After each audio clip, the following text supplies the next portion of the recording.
Prepare for launch. 3, 2, 1.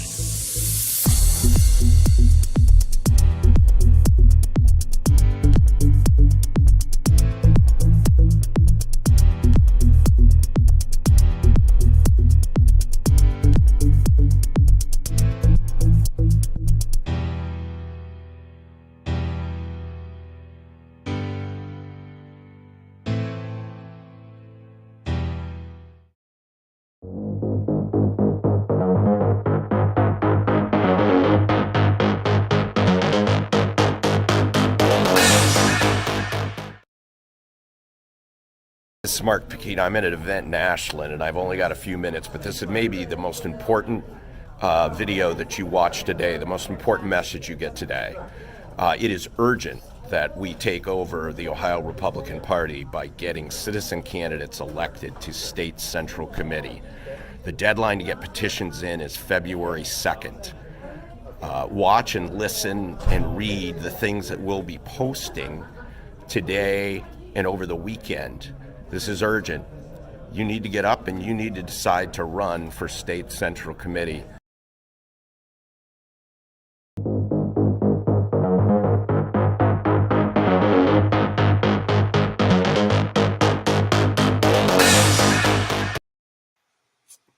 Hello, everyone. This is Chris. I'm sitting in for Mark today, and we are going to run down something that's very important and that everybody needs to get razor focused on, and that is taking back our Republican Party in Ohio, not their Republican Party, not the swamp creatures, not Banana Republic, Baghdad, Bob Paduchek, but our Republican Party, the people that do the work, the people that vote, not the elites that try to trick us, fool us, and manipulate us with their same old retread candidates over and over again that tell us all the conservative stuff they're going to do when they're running and then don't do anything when they are in office that looks to us like what we're told in the primary. So what I'm going to do here is we're going to have, I guess, one or two segments, but the first segment is just going to go through the mechanics of how to run for state central committee. And it's more important than ever because the deadline is imminent. So the deadline is imminent for running for state central committee, and it is February 2nd is the date for filing petitions.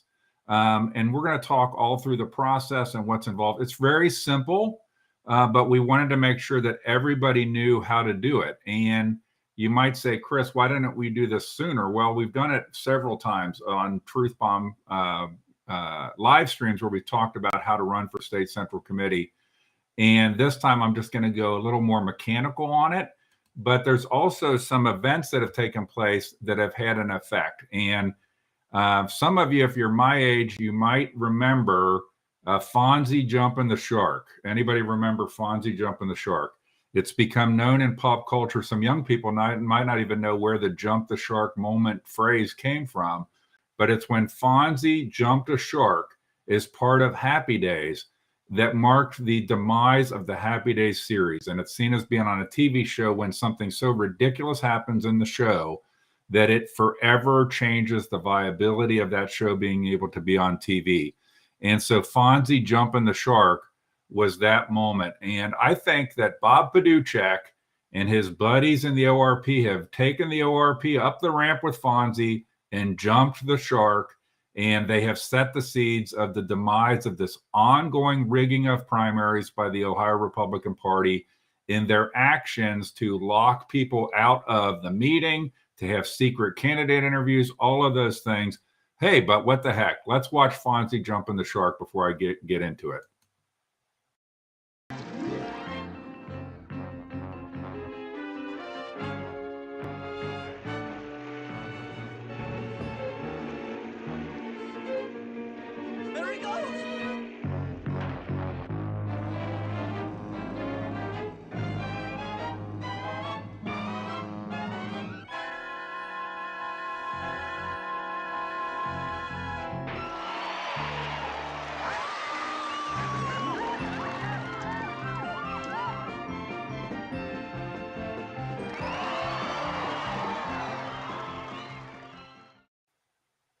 Okay, so there was Fonzie jumping the shark. Hopefully, you enjoyed it as much as I did, both now and when it actually happened when I was younger.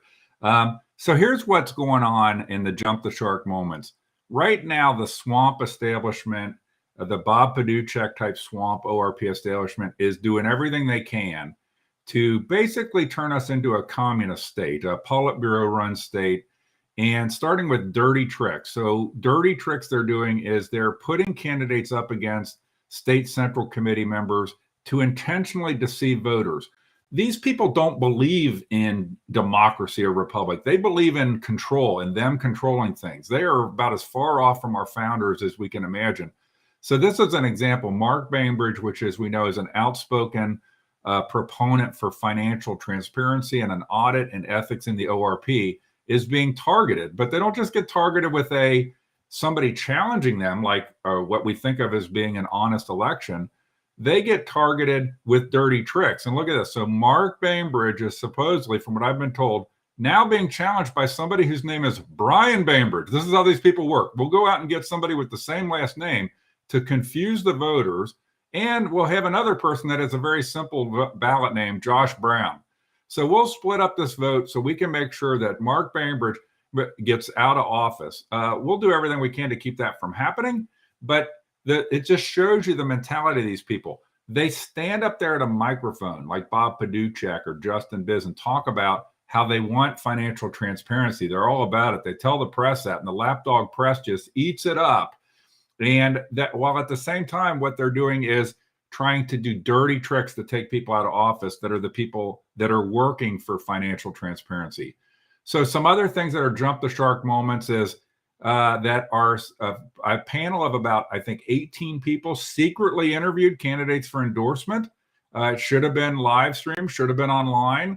Don't we as Republican, the people that make the party what it really is, the voters, deserve to hear these interviews? Nope, not in Bob Paduchek's ORP. We do them in the back room secretly, and not by you, the voters, just by our inner circle of swamp buddies that are part of a committee that's established. The next thing that is a jump the shark moment that's created a lot more interest in people trying to take out these certain people on State Central Committee is the announcement that the public will be locked out of the February 4th ORP meeting, the Ohio Republican Party meeting, that is taking place, where they will look at endorsing Mike DeWine. What does this tell you? Mike DeWine is so popular that they have to lock the public out of the meeting in order to endorse him. And there's so many false narratives associated with this that are being used to make this sound like it's some good thing to lock people out of a meeting. It is an absolutely absurd thing to do. And it is a total misreading of what's going on, I think, in the Republican base that is just sick of this kind of stuff. It's not just about Mike DeWine. It's about an ongoing pattern of us being treated like dirt by people like Bob Paduchek, and before him by Jane Timken, and before him by indicted Matt Borges. Did these people not realize we just had a $61 million bribery scheme involving Larry Householder and Jane Timken tied at the hip? And they act like everything is fine and it's not their problem. It's our problem, the Republican voters' problem, that we're having, that there are so many issues. But let me hit on just the false narrative before I jump into how to run for State Central Committee.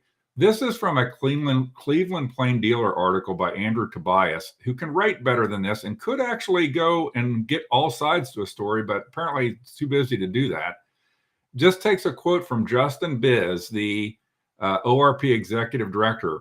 With the disruptions during the September and December meetings, there are serious public safety concerns.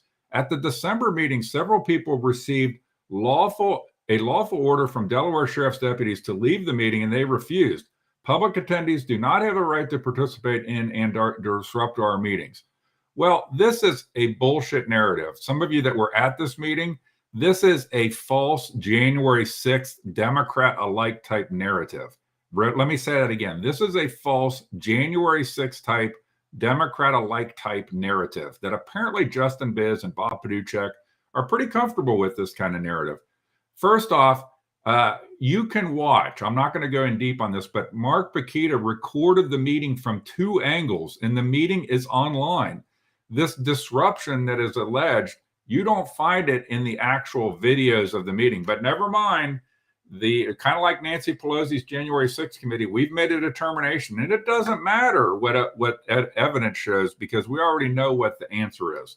Just do what Bob Paduchek says and what Andrew Tobias and the media tell you, and just believe everything is hunky-dory and that these horrible things are going to happen if the public is let in. I just want to remind people again, this isn't, I don't think, about just Mike DeWine. It's about a party that is abusive to its own voters, the Republican Party in Ohio. And I can't be more proud to work with Mark Pukita. They're not, the party is not doing legislative and senatorial endorsements. Mark is such an outsider. He never would have been a serious contender for any kind of endorsement, but I can't be more proud to work with him and his ongoing stance that this is just wrong. The primary is a sacred time for the Republican primary voters to pick who they want to be our standard bearer in the general election, not for insiders to try to manipulate, rig, and steal the elections for whatever candidate Columbus believes is the right one.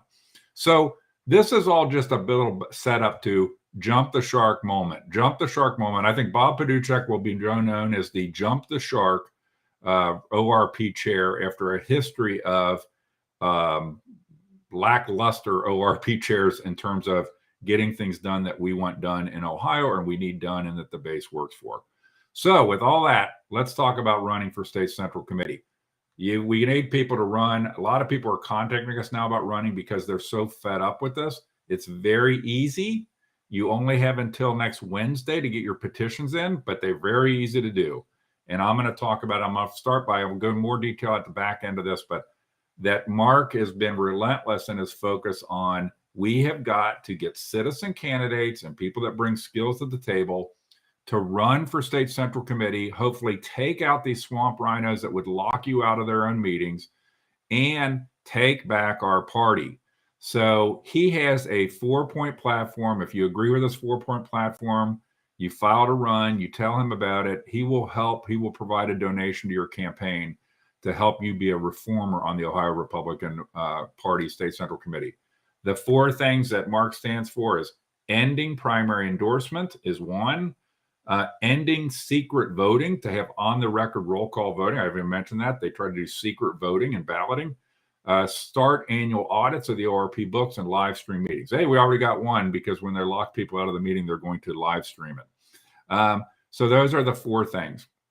So let's get into what it takes and how you get at least in a position, namely on that second item on this list. That's going to be the most important, is to file to run, how you file to run for State Central Committee.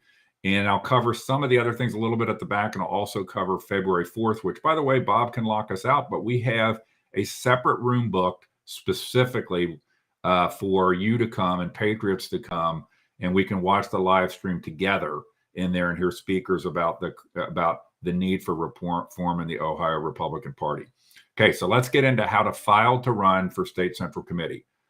I'm going to try to slow down a little bit here, but not too much. This will be available for replay, so you can go back and watch it. The first thing, because it's not easy to put the links, I'll try to throw some of the links in, but just go to Google and search on 2022 Ohio Candidate Requirement Guide, 2022 Ohio Candidate Requirement Guide. That'll get you to the document you see on the screen here, which contains the information on how to run and how to do your petitions. And it's probably just about the easiest way to do it. Versus giving you some long link. Search on 2022 Ohio Candidate Requirement Guide. When you get to that document and open it up, it's PDF. Go to page 21 in that document. 21 is the requirements for running for State Central Committee and to be on State Central Committee. So it's pretty straightforward. I'm going to focus mostly on the petition. So there is a residency requirement. It's by Senate district. So by Senate district you live in, like I live in District 14. I know Mark Pukita lives in District 16, and I'll talk about how you find your Senate district with the maps. And you have to do a petition, which is Form 2J, J as in Jimmy, 2J. And that you only need 5 good signatures, only 5 good signatures to run for State Central Committee. And you can submit up to 15. So how to do that? 10, 15 signatures. You need 5 of them to be good, and we'll talk about the petition and how you do it. And you have to file, and I'll mention this again, with the most populous county in your district. So, for example, I live in Claremont County in District 14, and the other counties are like Brown and Scioto and Adams, and they're smaller counties. So if somebody from Adams County wanted to run for state central committee, they would file their petitions in Claremont County because it's the largest county within that Senate district. So let's talk about the petition. So this is Form 2J, and it's linked in that candidate requirement guide. So you can just click on it. It'll download, you fill it in, you can type in the information, your name, your address, that you are a Republican. You have to put in what district number you're in, which we'll talk about. Then what day the primary is, May 3rd, 2022. You're going to follow the principles of the Republican Party, our Republican Party, not Bob Paduchek's Republican Party, just so we're clear. And then what date you sign the declaration. So that top part of the petition is called the Declaration of Candidacy. And you fill that part out the way it's filled out here with your information, and then you sign that. Make sure to sign it before you get any signatures. You have to have signed it before you get any signatures. And I'm going to advise you to get at least 3 pages that you submit with your petition. At least 3, but you'll probably want to make some copies and make like 5, 6 copies of this form, sign them, have them all ready to go. And that's the top part, the Declaration of Candidacy. How do you find your state Senate district with all the chaos and confusion going on? You might see it on news stories, but if you go to a site called davesredistricting.org, davesredistricting.org, just the way it sounds, and you click on Ohio and you click on Senate districts, state Senate districts, this will have the maps. They're not completely done, but you're going to be okay if you get your signatures, because they passed some legislation to basically create wiggle room on your signatures for any of these offices. But you can use this map, and if it were online, we could actually zoom in and you can see down to the streets. So it's like a Google map underneath of it, what district you're in. So you could certainly probably call your Board of Elections and ask them. They might be confused. You can look up your state senator and see what district number it says. But you probably also want to look at something like this, davesredistricting.org, if you have any confusion, and then zoom in and make sure that you're picking the right area for where you live within the state. And then the ones, it's pretty easy for most of them. The ones that get confusing or complicated are where you get, like, you can see in, there's a series like where District 16 is and 25. There's a series jammed together when you have these urban areas. That's where it gets harder where you really need to zoom in to tell what district you're in. Okay. So on the petition, below the Declaration of Candidacy, you fill out another section. Who are you, Republican, and your name in that. And it's all type-inable. You can type in. And then you have the area for the signatures. And it says where the signatures go, it says signatures on this petition should be from only one county and must be written in ink. Signatures on this petition shall be of persons who are of the same political party as stated above by the candidate. So a Republican, we're talking about Republican State Central Committee. This is actually an example of why we could use significant improvements in the Secretary of State's office, because this is super confusing. And if you read what it says here, the words don't mean what they say. It's like, you can't make this stuff up. It says they have to be of the same party. Well, what does it mean to be of the same party? I'm going to cover that. I'm going to jump ahead here and cover it here. And I'll jump back to that page there. So the people who can sign your petition for State Central Committee are anybody who's a Republican in the voter database, meaning they vote in Republican primaries, or a person who shows as a no party in the voter database, which means they don't vote in any primary. Okay. The only people that really, to make it simple, the only people that can't sign are people who voted in a Democrat primary or another party's primary. You can sign, otherwise people can sign. And this is actually out of the election manual. And it says, determining party affiliation, an elector is considered to be a member of a political party if they voted in that party's primary election within the preceding 2 calendar years, or if they did not vote in any other party's election, primary election within the preceding 2 calendar years. So basically, unless you voted in a Democrat primary, or I don't know if there's any other primaries, but somebody else's primary, you're good to go on signing this form. So couple points I want to make sure on the petition is if you have signatures from more than one county, have a separate page per county. That was part of the disclaimer that I read, separate page per county. So most people, you don't have to have signatures from more than one county. You can just get your 5 signatures from your neighbors right on your street. Easy to do, ready to go, good to go on it. But if you did get signatures from more than one county, you need to submit them on separate pages, like a Franklin County page and a Delaware County page, if there was such a district. You need 5 good signatures total. You can only submit up to 15 signatures. This is important. If you submit more than 15, you're kicked off. Okay, so you're allowed to submit up to 3 times the number of signatures that you're required to have. So you're required to have 5, so you could submit 15. And I say have multiple pages. Why do I say have multiple pages? Because the form itself has room for 15 signatures. You might say like, oh, I'll just fill in this 15 signatures. You can have a technical error on a petition that causes the page to get kicked out.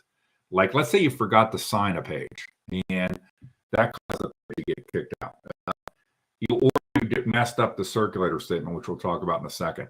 That caused the whole page to get kicked out. That's why it's best to have multiple pages so that if you could have one page get kicked out and you would still be okay. All right.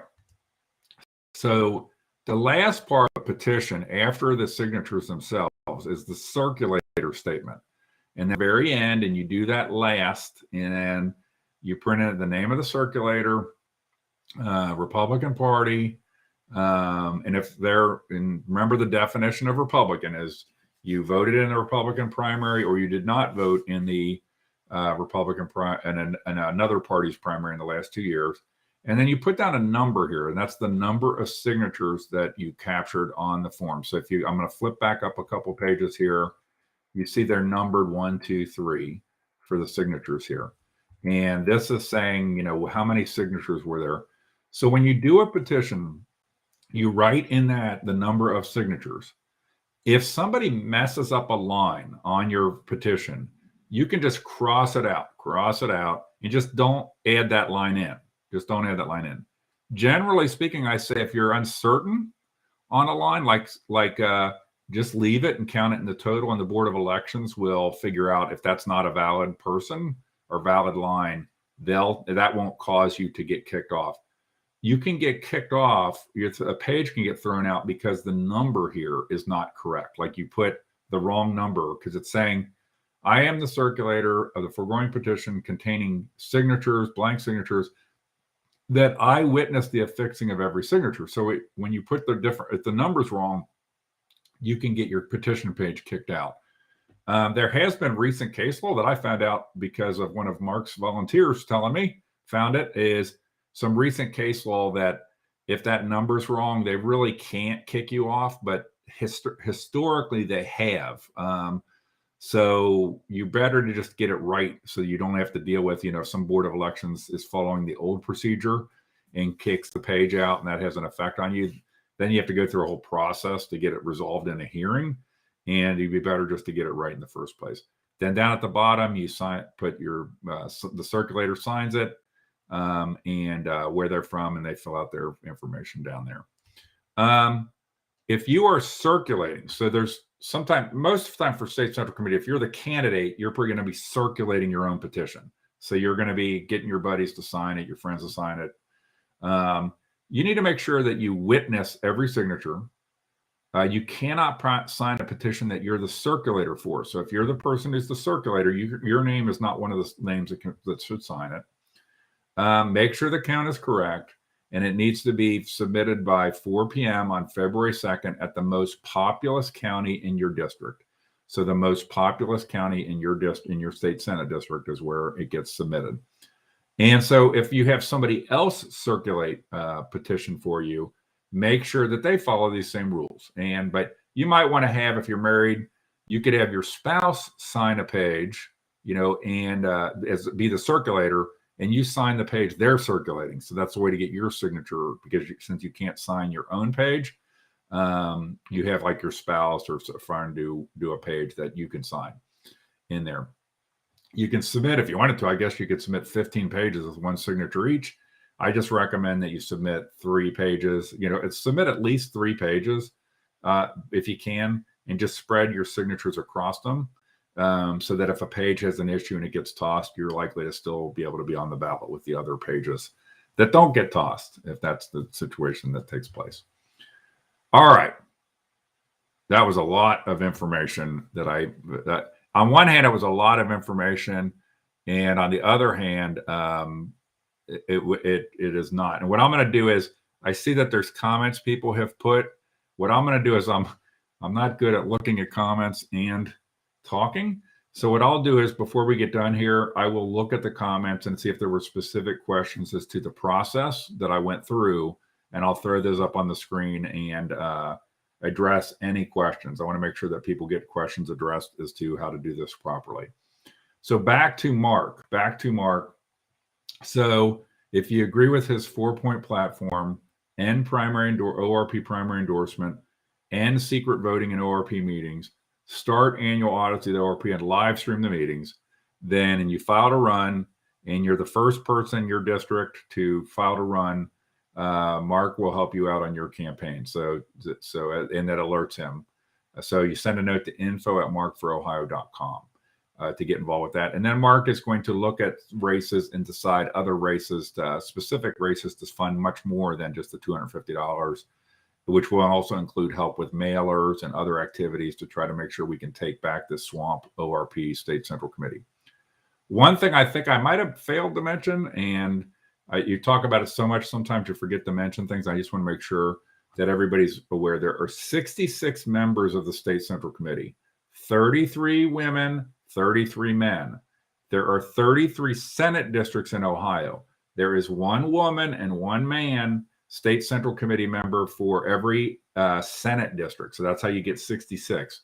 So if you are a man and you are going to run, and you have swamp rhinos run in your State Central Committee, then try to get a woman to run with you, to get another person to run. And then same if you're a woman, try to get, because then it makes it more efficient, especially if you have swamp rhino State Central Committee members, that Mark can, mailers and stuff can be for both candidates, not just one candidate. And it's going to be a more attractive race. And if you watch and listen to Mark, some of the places that some of the people that get his goat the most on the State Central Committee. And if you're running against them, I guarantee you, Mark's going to be pretty excited about you running. So that's the key parts of the process and Mark's plan. Now, what I want to do is pop back over here. And before we close here and I look at the questions people might have had, I want to remind everybody that on February 4th, the ORP, I already mentioned this a lot, has locked the public out. Our governor and statewide are so popular that they're afraid of a January 6th situation. Per Justin Biz, they're so popular, they're worried about a January 6th situation should they let the public anywhere around these candidates that are supposedly so beloved. By the way, anybody that goes this, you ever notice there aren't any Mike DeWine people? There aren't any people that come from the public supporting the ORP doing backroom primary endorsements. Isn't that kind of interesting? Nobody comes, only the people in the room that are elected do this. Now, I've never seen a citizen that comes in going like, I love it. I'm an idiot and I need you to tell me who to vote for. This doesn't seem to be happening. But on February 4th, Mark, a long time ago, booked a separate room in the same place they're having the meeting with capacity for 150 people to basically have a Stop ORP Primary Endorsements event. And what we'll be doing is we'll start at 9:30. We will have speakers then. We will watch the live stream of the ORP meeting from 10 until when it ends. And then we will have more speakers. And I think you might be surprised at some of the guest speakers we're going to have to talk about this rigged process. And the funny part that the beloved Mike DeWine and others are so confident of their love in our state that they absolutely need this rigged process to back them up. They can't run without this rigged process to support them. But that's February 4th. If you're wondering how to sign up or let us know you're coming, There is an Eventbrite, and if you go search on the Eventbrite, the title is Ohio Republican Party Special Event, Spot RP endorsements, Mark Pukita for U.S. Senate Committee. And if you go out there, you can sign up for this event to make sure that you have a chair reserved. But this also gets trolled. So when in doubt, let's just get there. Let's just be at the event and in a polite, respectful, American way, let these people know that we do not appreciate being treated like kings. This is, you know what, you ever seen a bumper sticker that said the founding fathers would be revolting already? So these people are not in the spirit of our founding fathers. They're in the spirit of communist Politburo, the way they try to run our Republican Party.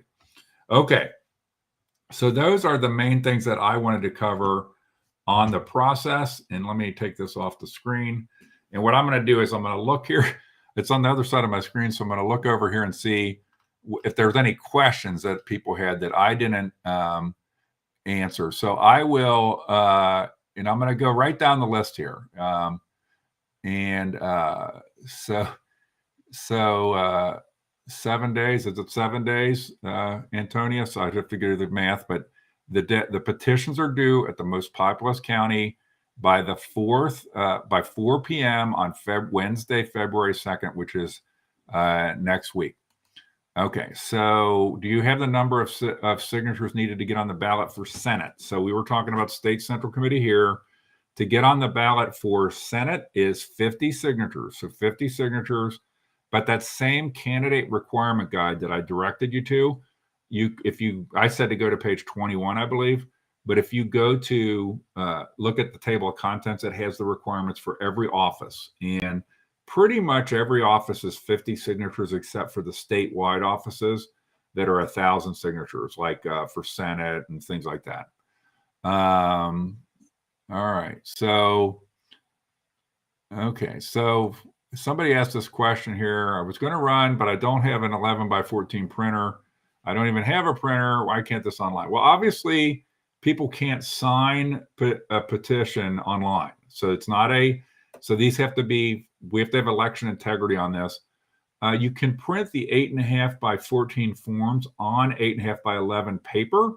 Let me jump back here. The forms are 8.5 by 14. The natural forms, and I recommend using 8.5 by 14. But you can print them on 8.5 by 11 paper. They are meant to be two-sided, but you can also staple them together, and they are supposed to take them even if they're not printed on the 8.5 by 14 or they're not two-sided. Just make sure if you do not print them two-sided, staple them immediately so you don't mix up a front and back page that don't go together, which could get you have a problem with it. As for printing, I appreciate the not having a printer, but find a friend that has a printer or go down to the Staples. Go to a place that has a printer and walk in there with a memory stick or something on your computer saying, I want to print, I need a couple printouts of this. And I'm sure they can help. I said for less than $1, for less than $1 or $2, you can get your printing done someplace, or just walk into someplace and ask, hey, can you print something? Go to a hotel. Another thing is, if you live in a place where there's not like, we don't have a Staples, we don't have a FedEx, Kinko's, find a motel, go there. Those kind of places will have a printer because they have guests that'll be wanting to be able to print something. And I'm sure if you ask them, they will have no problem doing that. I'm just going to go through all these.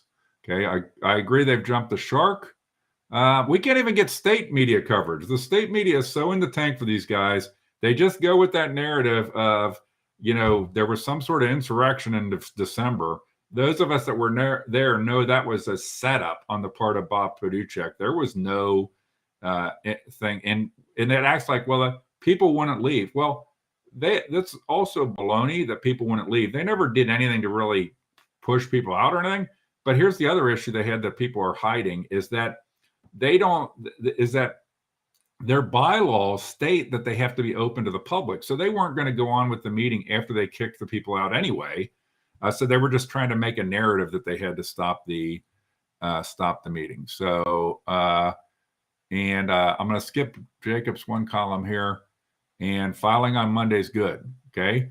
And so more power to you, Jacob, to get yours in. And And this is somebody who was there that would not. I was there. Police did not have to physically remove anyone. Or so it's, Damon, this was a false narrative, and Andrew Tobias should be ashamed, and Jeremy Peltzer should be ashamed that their paper is part of a false narrative. I don't think Andrew Tobias was even at the event. Okay.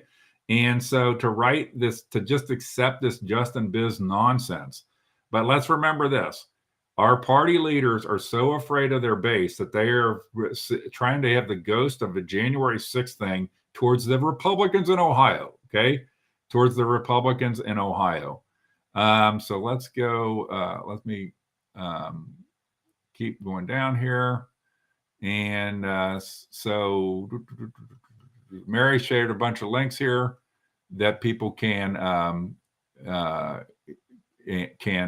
use those links.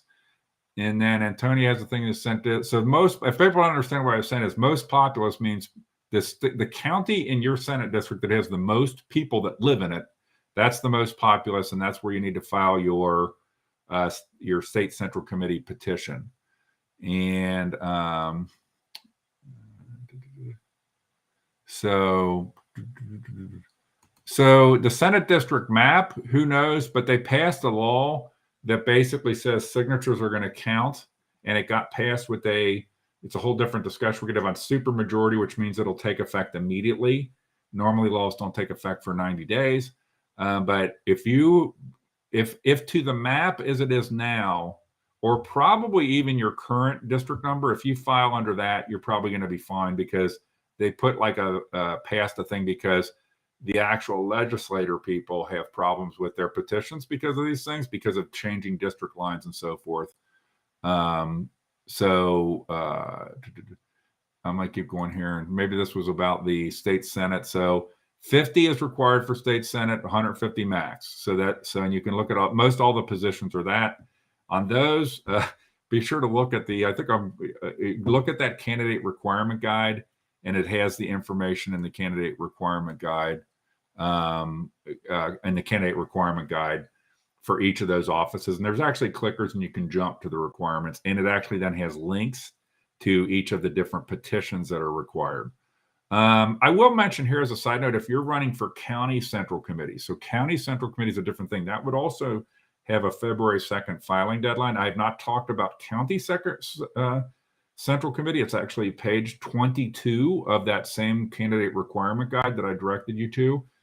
But on a county central committee, there can be two different petitions. So you need to confirm with your Board of Elections what petition gets used, because there's two different formats for county central committee. And you would just have to know somebody or ask your county Board of Elections what form gets used for your party. This is a good point. Libraries will print, FedEx stores will print. A lot of places. I'm a business guy used to traveling. I've never had trouble getting something printed. I could walk into a school and ask, I'm having like this issue. Could you print 2 pages for me? And I'm going to usually get told yes, no problem. So let me see. I didn't read all this one. I was asked to run for county central committee. The process seems very similar. Would you consider it being much more wide? No, I think both have their place, and it depends on your county. So county central committees, a state central committee is state level. It meets 4 times a year. And then if you have a well-done county, your county central committee might meet like so many times a year. And then usually a well-done county has a club, and the club is who might meet every month. But they're both, county central committee is going to be kind of the same thing for more local offices. The state central committee would be for bigger picture offices. And it all depends on the time.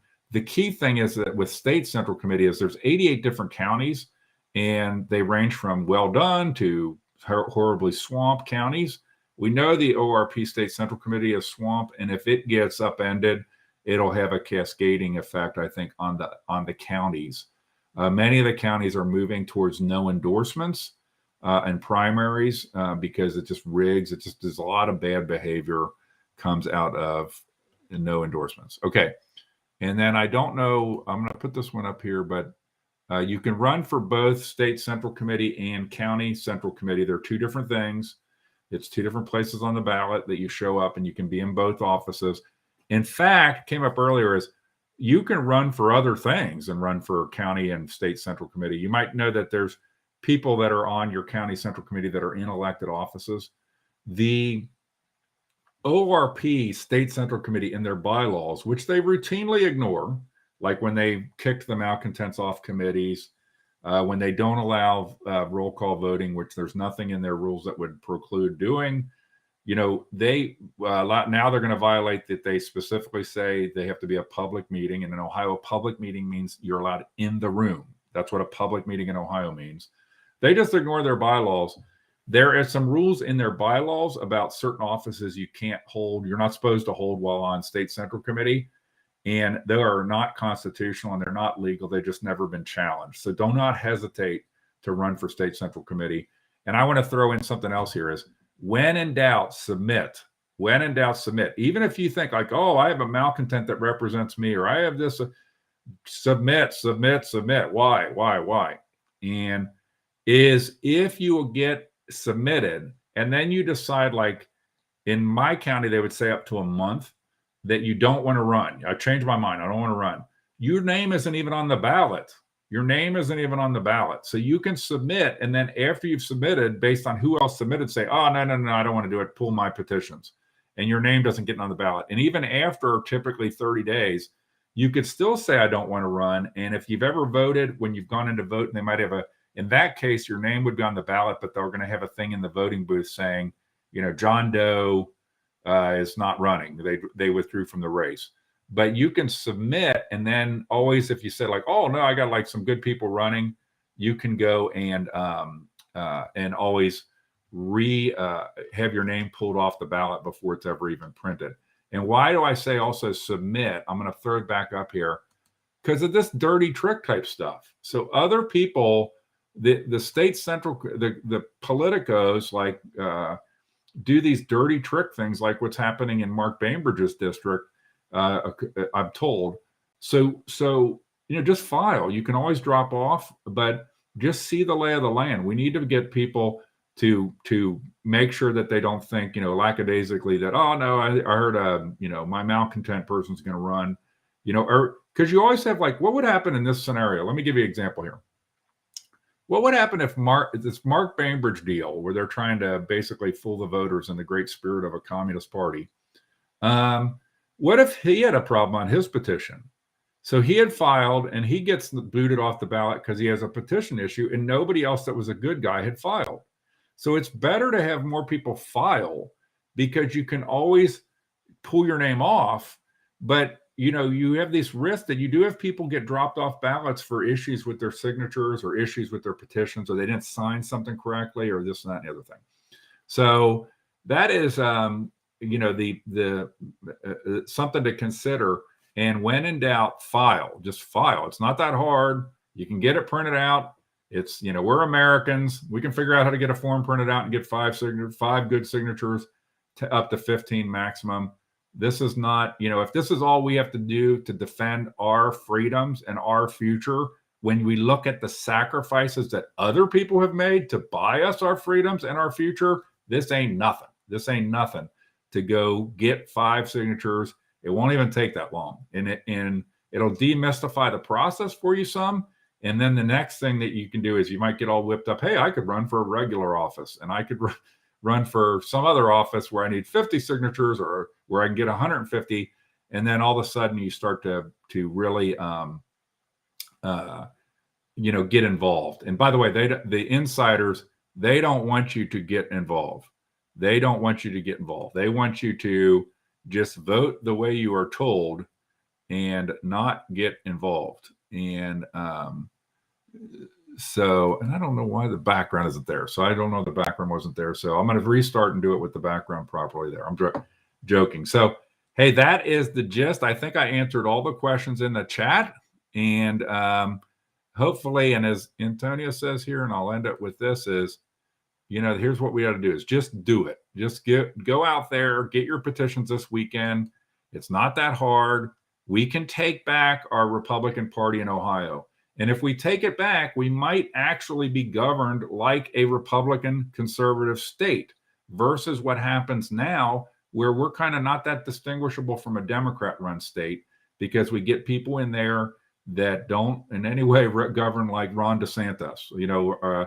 They govern like Mike DeWine. Mike DeWine's a great example of somebody who doesn't govern as a conservative. Let's take it back and let's move our party forward. Thank you all for joining. And don't forget, info at Mark, the number 4 Ohio.com is how you let Mark know that you're running and that you want to be considered for his program to help support those people that are trying to take back our state and our state party. All right. I think that's it for Friday. I'm not your boss, but if you want to leave work right now, I got no problem with that. You can just head out the door. But thank you, everybody, for joining and tuning in. We're not going to have a truth bomb on Monday, I don't think, because Mark has a conflict that I think we're going to have trouble even getting one done separately from it. So keep posted as to when the next truth bomb will be. And thank you all for joining. Tell your friends. We can take it back. We can do this. It's not that hard. And have a great weekend.